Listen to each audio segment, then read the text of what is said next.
dan istri-istri kita mensupport itu. Makanya karena support dari istri dan kemudian modal pertama itu dengan mas kawin yang kita jual, lalu kemudian kita coba berikan nama dengan nama Bank Sampah 3 Bintang. 2018-2019 data kita di angka 275 unit bank sampah. Dan selama pandemi kita itu karena tidak bisa berbuat apa-apa ya, lalu kemudian kami punya inisiatif buat program membuat konten edukasi yang audiovisual yang bisa dilihat oleh teman-teman, tutorial dan sebagainya. Bisa dikatakan sangat besar.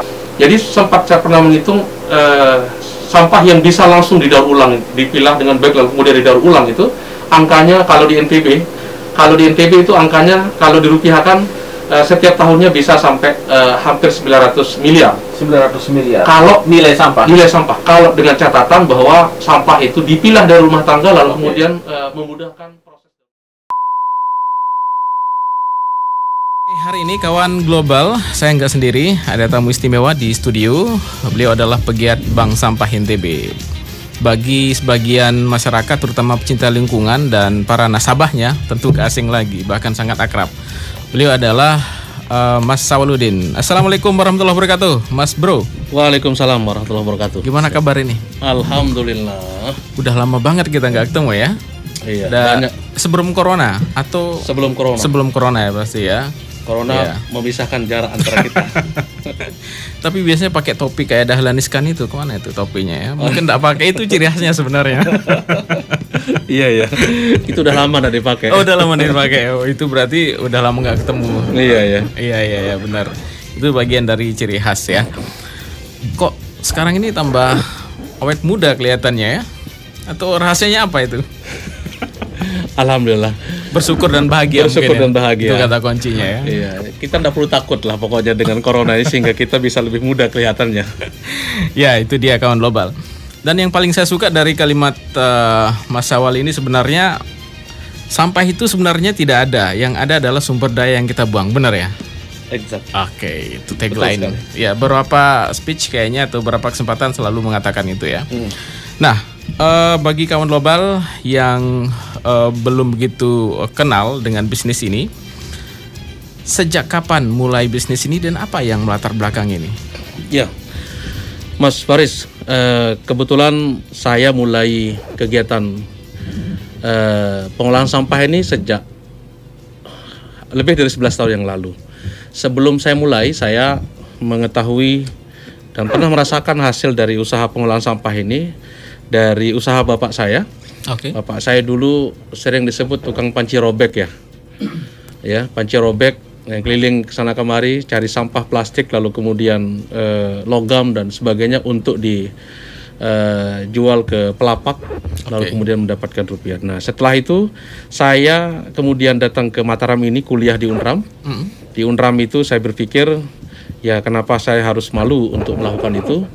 Saya besar dan saya bisa sampai ke Mataram ini dengan salah satunya adalah dengan hasil usaha sampah itu. Lalu saya mulai juga dari Unram. Tepatnya tahun berapa kalau di kampus itu? Di kampus itu saya masuk di Mataram dulu 2002. 2002 ya. 2003 saya sudah mulai. Oke. 2003 sudah saya mulai mengumpulkan beberapa, waktu itu cuman kertas-kertas bekas teman-teman yang ada di asrama. Saya pernah tinggal di asrama Unram. Lalu kemudian ruangan saya, kamar saya juga gunakan sebagai tempat mengumpulkan sisa-sisa skripsi teman-teman, sampah-sampah kertas untuk kemudian saya dapat. Nah, salah satu teman-teman saya pernah manggil saya, salah satunya adalah sarjana sampah karena memang waktu itu saya sudah mulai mengumpulkan sampah. Saya bisa katakan sebagian dari perjalanan kuliah saya dibiaya juga dari usaha sampah. Itu sejarahnya sampai sekarang gitu ya. Udah 11 tahun, berarti seriusnya tahun 2010 berarti kalau 2010. Untuk yang PT Bintang Sejahtera itu ya. Udi Bintang Sejahtera dengan Bank Sampah Bintang Sejahtera. Bank Sampah Bintang Dulu Sejahtera. Sebelum Bintang Sejahtera namanya Bank Sampah 3 Bintang. 3 Bintang. Oke. Hilang jadi tiganya itu ya, bintang yang ada. Dulu ceritanya karena 3 bintang itu saya mulai melurkan ide itu ke teman-teman di satu lingkungan. Kami biasanya ketemu di masjid setiap maghrib atau isya. maghrib sampai isya kita diskusi apa yang bisa kita lakukan. Saya mencoba memflorkan ide tentang pengolahan sampah. Saya cari bank sampah mulai dengan tiga orang, 2 orang menyambut ide itu, lalu kemudian kita mulai bertiga. Dan istri-istri kita mensupport itu, makanya karena support dari istri dan kemudian modal pertama itu dengan mas kawin yang kita jual, lalu kemudian kita coba berikan nama dengan nama Bank Sampah 3 Bintang. Bintang refers to our wife katanya. Itu bintang untuk istri-istri kita. Nah, sekarang berapa bank sampah yang dikelola di bawah apa ya?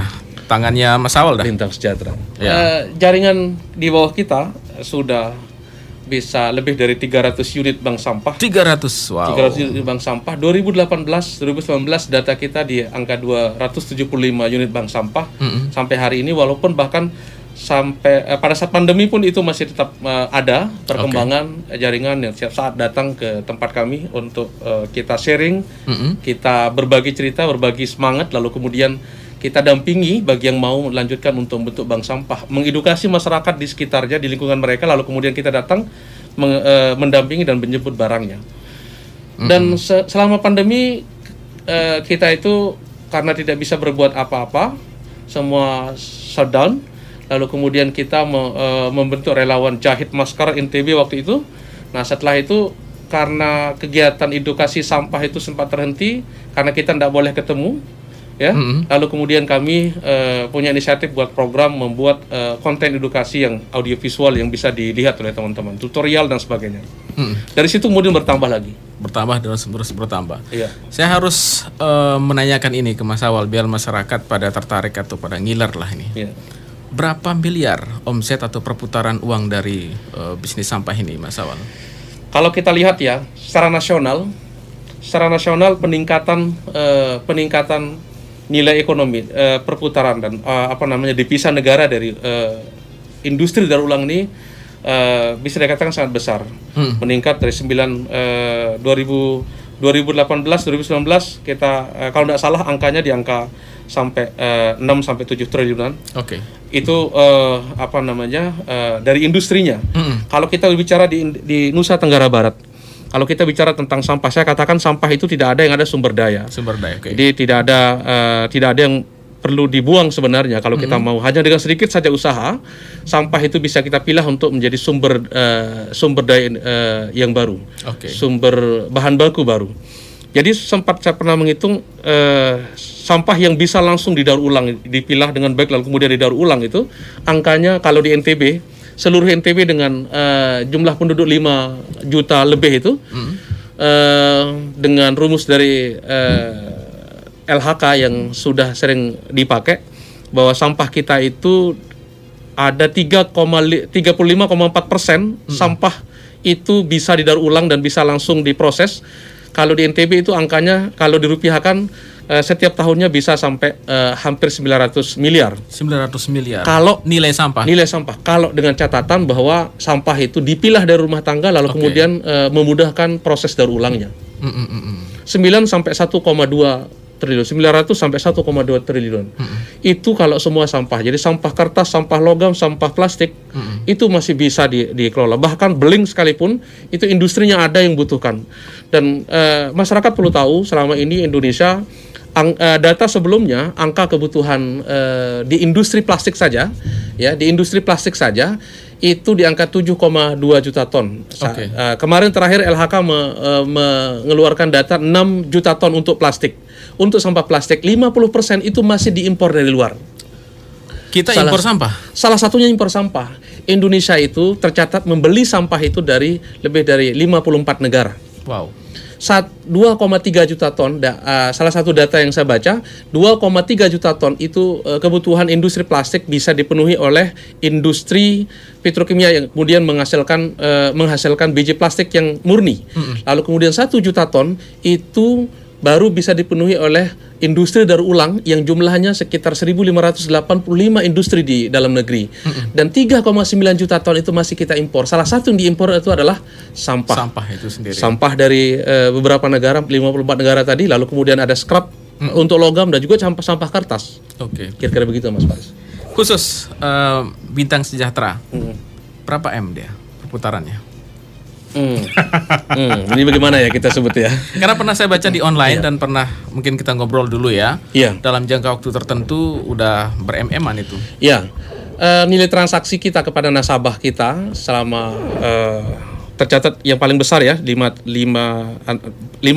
sampai 5 tahun itu yang kita sudah catatan transaksi kita kepada nasabah itu pernah 1 tahun sampai 2,7, rentang 4 sampai 5 tahun itu sekitar 5,3 miliar rupiah. Wow. Itu dana yang kemudian kita bagi ke masyarakat. Kalau dibagi uang kalau besar, jumlahnya besar, tapi kalau dibagi satu-satu kan lebih kecil lagi ya. Benar. Ada yang pernah dapat 100, ada yang dapat 1 juta, ada yang dapat 500.000 rupiah. Itu dari nasabah. Artinya kegiatan bank sampah ini bisa memberikan 3 hal paling tidak. Yang pertama, meningkatkan kesadaran masyarakat. Kita mencoba untuk mengajak masyarakat sadar, pilah sampah Anda dari rumah lalu kemudian ayo kita daur ulang. Jangan dibuang lagi. Kalau di bank sampah kami katakan, pilah sampah Anda lalu jual pada tempatnya.